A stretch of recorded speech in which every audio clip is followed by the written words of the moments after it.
Ready to supercharge your Tableau dashboards with the analytical firepower of Python. This video will guide you through connecting Tableau to Python, allowing you to run Python scripts directly within your Tableau visualizations and unlock advanced statistical and machine learning capabilities. First, you'll need to install TabPy, Tableau's Python integration server. Think of it as the bridge between Tableau and your Python environment.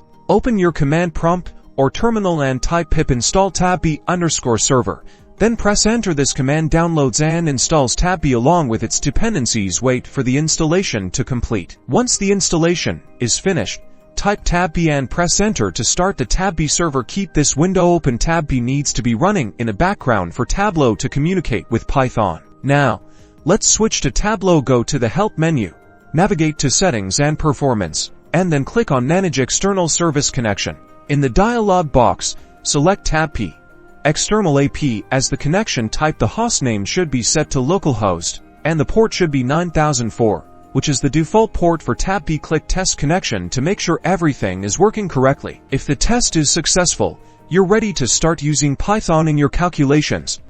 In a calculated field, you can use the script_real, script_str, script_bol, or script_int functions to pass data to Python and receive results. For example, script_real calls a Python function that returns real numbers. Now, you can unleash the power of Python's data science libraries, like scikit-learn and pandas, directly within Tableau. Use Python to perform complex calculations, create custom visualizations, and gain deeper insights from your data. Experiment with different Python scripts and visualizations to take your dashboards to the next level. Happy analyzing!